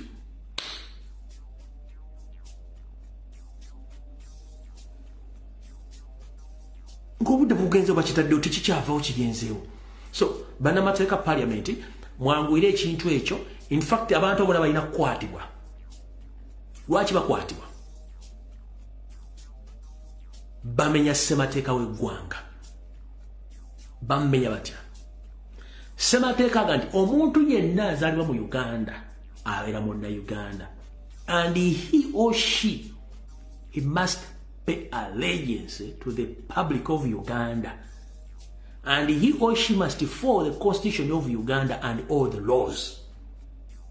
Kati olw'okugamba nti Munyarwanda n'ava mbonyeraga nti kati mubano Omunyarwanda ne bakola ne ssemateeka ne bamuteekawo, that means that they are against the constitution of the Republic of Uganda. Basaana kukwata. Rwanda is an independent country. If you feel that you're unstable and unsafe in Uganda, or you're not safe in Uganda, Rwanda is built now on the taxpayers' money. Pack off your luggage and go back to your country. It's safe and more developed than Uganda. Muparking ebintu mudeyo tumalako gundi mirembe. Taxi judde mudeke wamwe. Mujaga tribal. No, we are not tribal. Tubalaze nti bwozale mu Uganda bera munna Uganda titukuinaako buzibu. You must pay the allegiance to the country. Nemwe mutulaga nti you want to become more special mu Uganda nga ate muganda muli bwana jamunyalo abanyala kinge gonga muine gwanga independent. Bana mateeka mwagasomera muluddawa. Mukulu Julius akola ku Radio Simba. Julius akola ku Radio Simba kuyise emirundi ebiri. Okusaba mu butongole program gy'oliko waba kusasula ssente okupromotinga akabano mu Uganda rather inform the public. Otherwise tujja kutandikako nga nabo gisimufungize. Nchiddamu Julius akola ku Radio Simba Sabazondo. Stop your nonsense okupromotinga akabano mu Uganda unless nga nawe oli wa akabano.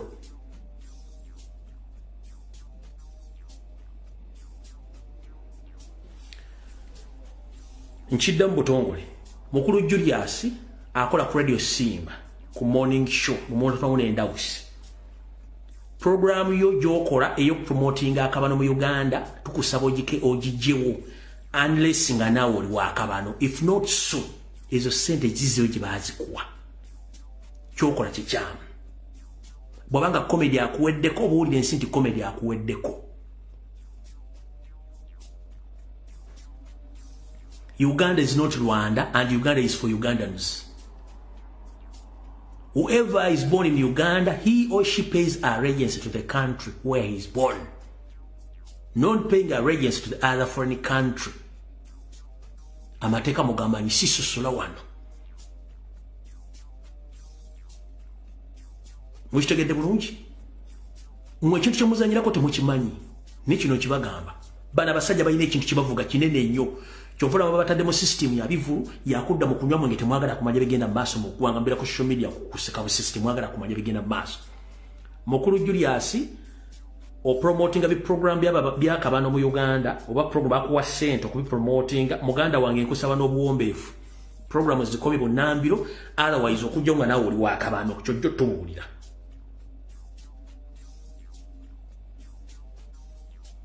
Era nkubira mulango takungula mwenna abakolagana omukulu oyo. Bwaddamu n'akola programu n'efuluma ku mutimbagano ng'epromotinga akabano mu ngambe. Saba zonto ono Lumbuye nze nkugamba okujjako nga naawe oli wa akabano. Bw'oba toli wa akabano program is promoting akabano mu Uganda with immediate effect zikomye. Nonja konti komedi oba weddewo genda mu kyalo olime. Okujja ng'olina gw'okolera.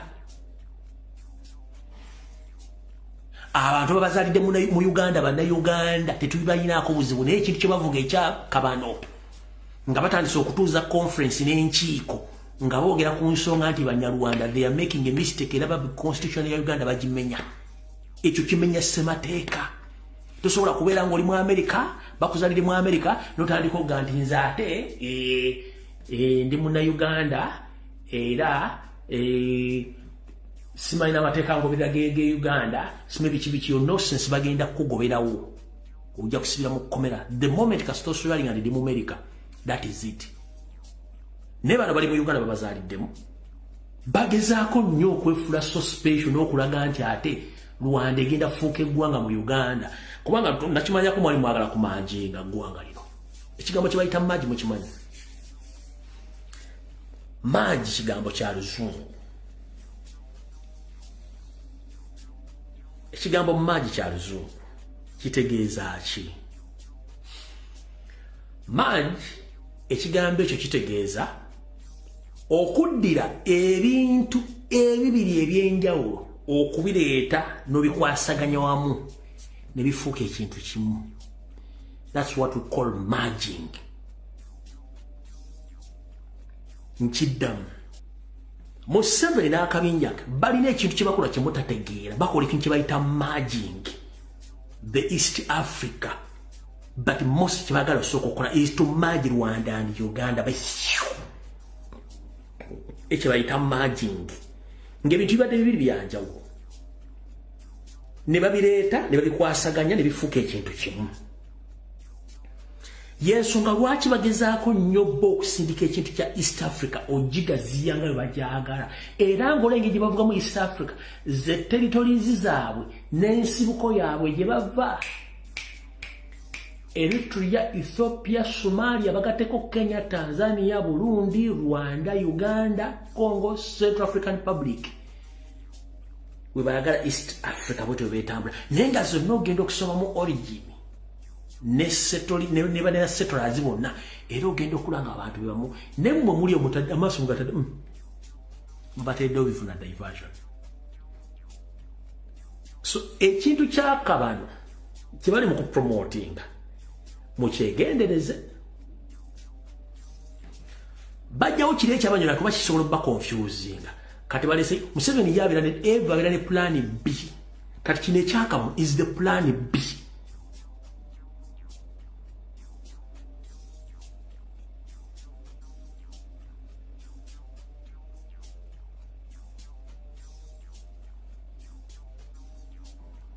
Is the plan B to merge. Weewuunye batwala batya sereze Uganda zikole Rwanda okuzigende Congo kulima enguudo. Ze Rwanda enguudo zo bazikola ku ssente za Uganda.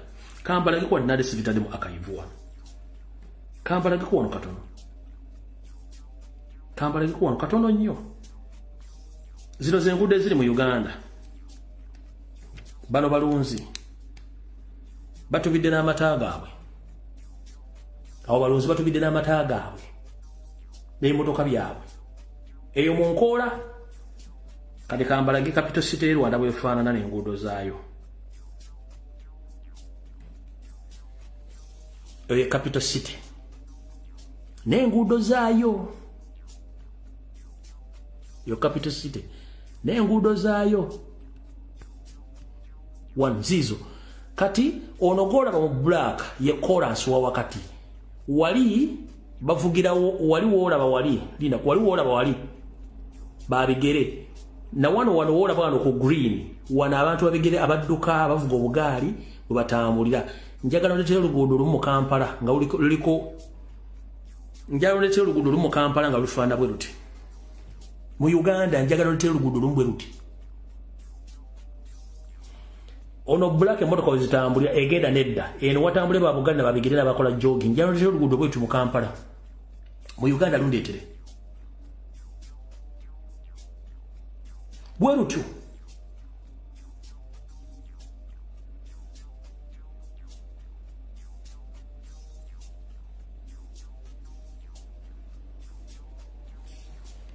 kakuongere njalo ndetero luguudo bwe lutu mu Kampala eyo Rwanda eno Rwanda Kigali uno yenyini aliyoyogerera yagenzeeyo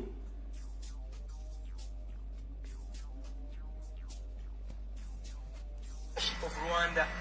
Thank you Rwandans. Ulida. You've proved others that Africa can be better. Miss amazing work. It's unbelievable. Look at the road infrastructure. The traffic flow of cars in Kigali is as if we're in Germany. It's unbelievable. The level of professionalism. Owulira essanyu nti oli Kigali ate n'onyiiga n'ogaba nange. Lwaki Ewaffe situbiina? Ulira embata ya neti. Kedde kutambula Kigali City. My God. Ulira embata ya neti. Look, tunula wansi. Ulira embata ya neti. Tunula wansi. Mundagayo ekifo kimu e Kampala ekifaanana bwe kiti. Ulira embata ya neti. Look, aba pavers. Cow mentality era atambula n'omuggo. Kampala ku Jinja Road. Otulina okutambuza ebigere aba boda boda twavugira. Look. Look at this palm tree. Ulira.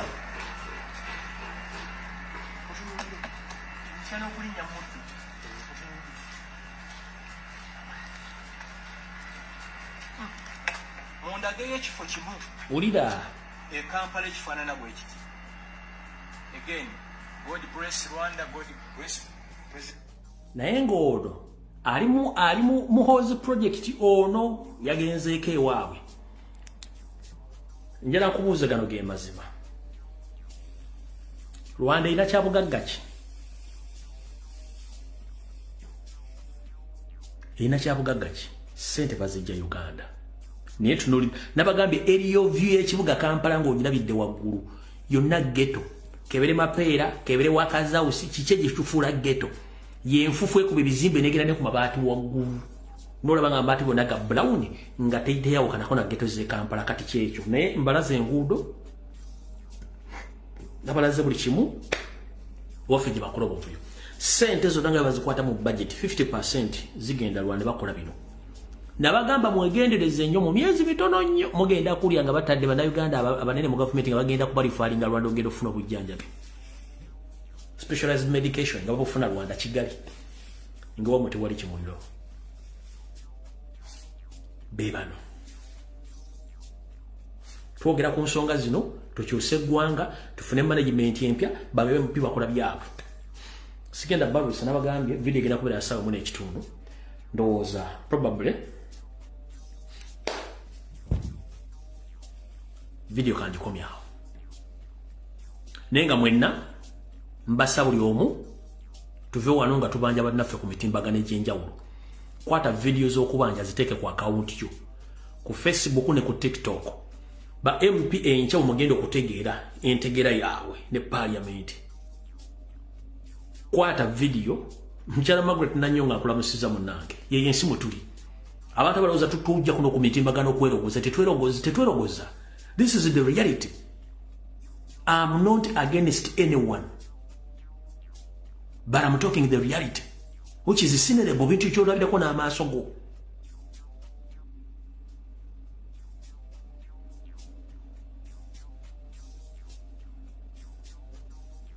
Mukwate video ezibanja twetaaga administration impya by all means. Mulina obujulizi obulumika mu 7 ku misango gy'okutta mbulina ate mubalya mbulinkwe mugambo demo parliament. Lebodda mu parliament it is nothing you gain from that. Anoonya legalite yammwe nga muli mu parliament ayise buli kyagala ekyobusiru. So you better stay out of the parliament kuba tasobola bago bamusigale eweeru. Naye enkya yeddidde. Ere munakola ebyekisiru nga mbyogedde nja kujja olunaku lw'enkya ku ssaawa 2 mbyogere. Alipoota yenye gye bagenda okusoma gye nje kukwatamu n'ebisigadde nja bibagamba. Era kati ntumye drone zange buli kintu kyonna ekiteesebwa olwaleero enkya emisana mpaka ne banaasoma ebiwandiiko ebyo. Mbalinze mbatadde. Mugenda kuwulira.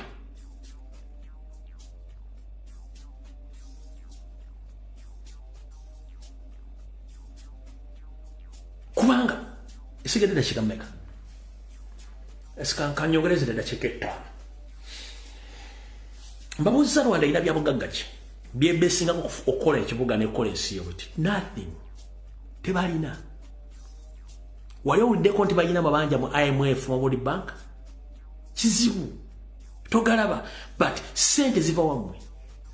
Kati maama taata kojja njala kubuuza munnange. Rwanda yakapa mu lutalo mu 1994 wano mu genocide. Ensi y'okusetulinga okuva mu genocide okuva mu ekikanga bwe kyali kiri gitwalira emyaka nga 10+. But dira kati kansoke enkulage kukwatira wano embaziso 2023 minus 1994 ye genocide no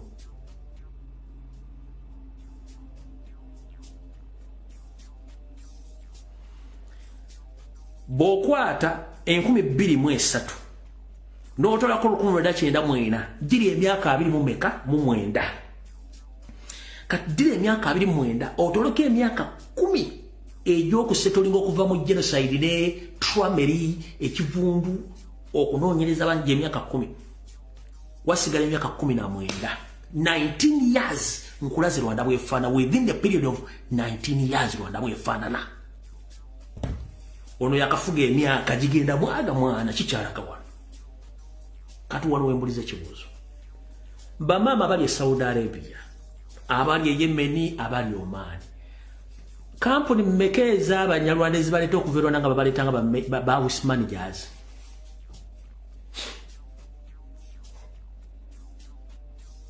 Nze mbuuza. Bamama ba housemaids bakadama bali mu Saudi Arabia. Nabali Dubai bali mu malls aba njala babuuza kampuni mmekaze muli anga ziri tabanyolanda okuba ekyeyo e Saudi Arabia, Oman, Dubai, simanyi Salija, simanyi bichi kampuni mmekeza abanyarwanda. Neno sange bata yani eri ku social media evuma Kyagulanyi ne mubuuze ensi eyava mu genocide mu 1994 is more developed than a country which has been independent since 1962. But the problem is changing power.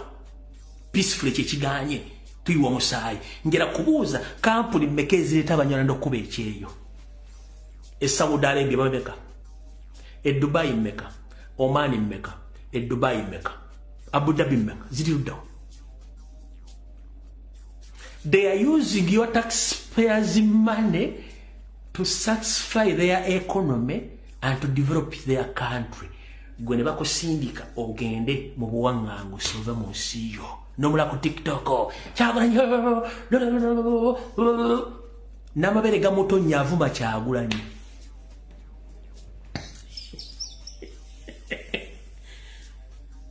Alese omwana kwasha kabulube Kampala avuma Kyagulanyi nenga tamanti Kyagulanyi kyamutaasaako.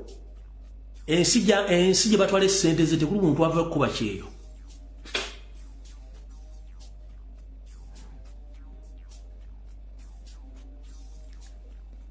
No, this is the reality. Njala tubyogere. Nyongere dakiika 10. Njala tubyogere. Gwe mbuulira yensi wosanga omujjalo yagenze kuba kyeyo atamanyi Rwanda agenda tukayo 80% lwa nsozi nezimu tekuli kiddako nsozi but mbude abana babagenda ku byokome byemu ba house managers or security where are they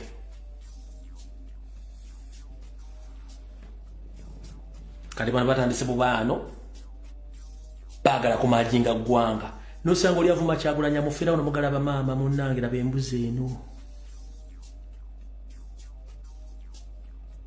nkubuziza gwenya bavuma Kyagulanya abanyarwanda bambeka bali Saudi Arabia bakolo bwayaya avuma Kyagulanya sebo abanyarwanda bambeka bakolo bwa security kwa bava Rwanda direct nga bakola security ngagwo nga bali Dubai baba bali Dubai wabali Abu Dhabi wabali Saudi wabali Ruddawa baduleva meka abanyarwanda in fact mujja kungaje bali passport balina za Uganda bakosa za Uganda ate bava Uganda abo nenjalo mu work company ba Rwanda eta maids how many are they tebaliyo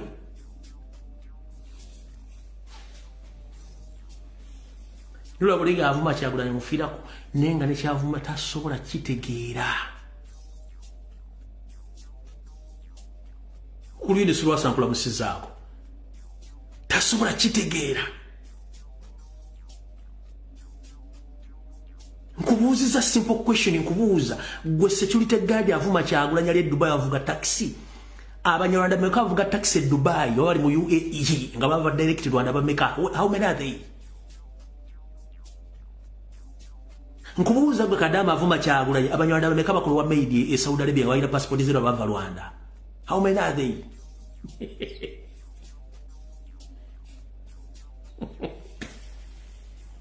omusajja barwa mumuvuma mufirako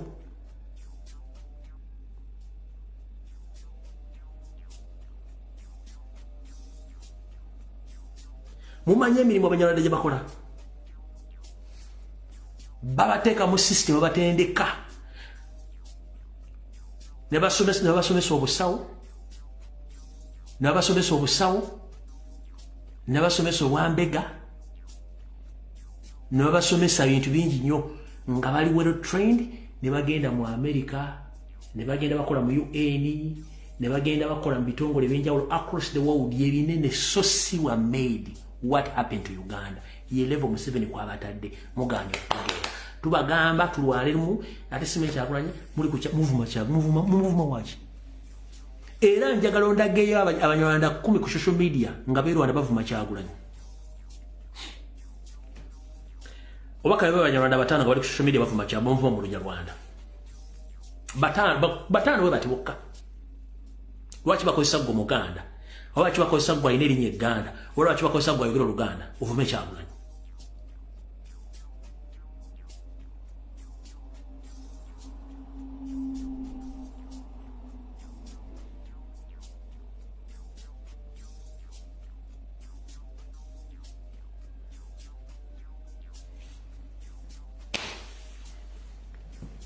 Gokujonga bakozala musenga obakojja yakozala mugundi mu mwanyina nga tutegeera bulungi bintu bino mwandi badde mu ddako by the way uno baka kanfundikira nabo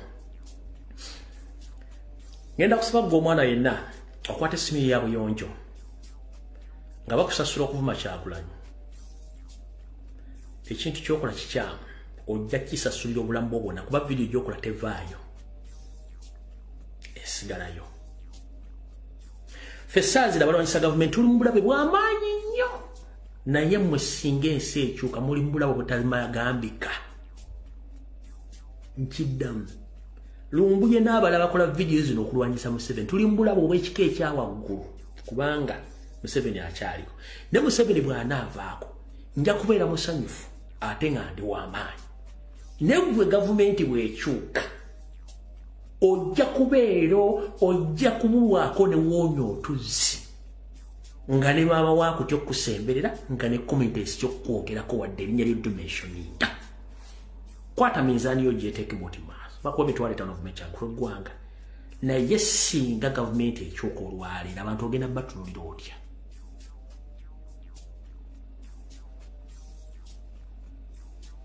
Ku mitwalo 5 gye bakuwa naye ng'ate akuwa ssente ovume Kyagulanyi ssente bazikwata bazizza bwabwe Rwanda nga bakolera Museveni.